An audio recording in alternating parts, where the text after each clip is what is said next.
princípio fundamental da contagem, então, hein? Esse princípio ele indica, de uma forma bem simples, o total de possíveis combinações que eu posso fazer. Então, o que esse princípio diz?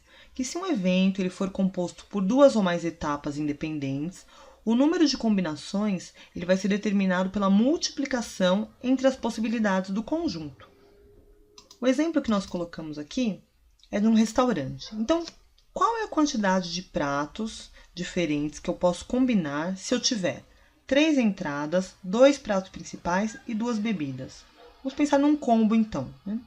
Para chegar no resultado dessas possibilidades, eu preciso somente multiplicar esses elementos. Então, eu tenho 3 entradas vezes 2 pratos principais vezes 2 bebidas.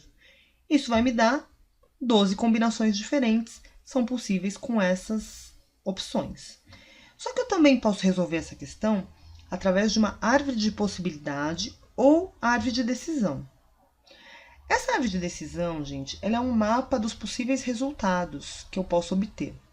A árvore de decisão é um assunto muito importante, principalmente para quem vai seguir nos estudos, quem quer ser um cientista de dados, vai trabalhar com machine learning. Tá? É um conceito bastante explorado. Aqui eu vou dar um exemplo introdutório, bem simples mesmo. Então, lógico que nós vamos chegar no mesmo 12, né, nas mesmas 12 combinações, mas como a gente vai representar isso?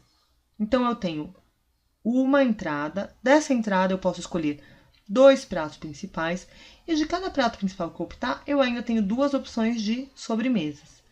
Desenhando todo esse fluxo, com as possibilidades que eu tenho, que são 3 entradas, os 2 pratos principais e as 2 sobremesas, eu vou ter os mesmos 12 elementos aqui, as mesmas 12 combinações. Tá bom? Vamos entrar então agora em análise combinatória. A análise combinatória ela serve para quantificar as possibilidades de combinações. Quais são os possíveis agrupamentos que eu posso ter? Arranjos, permutações e combinações. Para estudar um pouquinho isso, a gente vai ter que lembrar do fatorial. Lembra do fatorial? É aquele com símbolo de exclamação. Então, é o produto de todos os inteiros positivos menores ou iguais ao n que eu vou apresentar. Então, por exemplo, se eu falar que o n é 5, meu fatorial de 5 é 5 vezes 4, vezes 3, vezes 2, vezes 1. Se eu pedir o fatorial de 8, 8 vezes 7, vezes 6, vezes 5, vezes 4, e assim sucessivamente. Tudo bem? Vamos para o arranjo, então. Arranjo simples, tá? Primeiramente. São os agrupamentos na qual a ordem faz a diferença. O que é importante lembrar do arranjo é que a ordem faz diferença, sim. Então, se eu tenho um torneio de tênis com 5 atletas europeus, 2 americanos e 1 brasileiro, de quantos modos eu posso distribuir as medalhas de ouro, prata e bronze, né? Então, de quantas formas eu posso ter o pódio aí? Primeiro, o meu N, então, são 8 atletas participantes. E o meu P são 3 agrupamentos, porque são 3 tipos de medalha que eu tenho para distribuir, certo? Eu posso utilizar a fórmula, então, do arranjo. Eu tenho 8 fatorial dividido por 8 menos 3 fatorial. Eu vou chegar a 336 formas diferentes de distribuir essas medalhas, ou seja, 336 formas diferentes de pódio com esses atletas. Tudo bem? Próximo é a permutação. Na permutação, eu vou ter objetos distintos que eu posso arranjar em ordens distintas também. Então, eu só vou usar o fatorial de n. Eu tenho aqui como exemplo o sorteio da Mega Sena.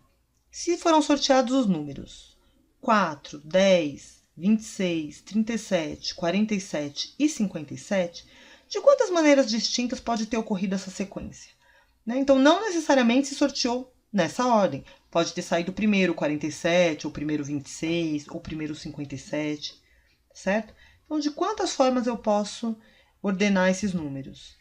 Eu faço a permutação, 6 fatorial, são 6 números sorteados, então eu tenho 720 formas de ter essa sequência numérica, o que não influencia em nada, certo? Se eu sorteei primeiro 10, depois o 26, não influencia em nada. Então, essa é a permutação. O último é a combinação.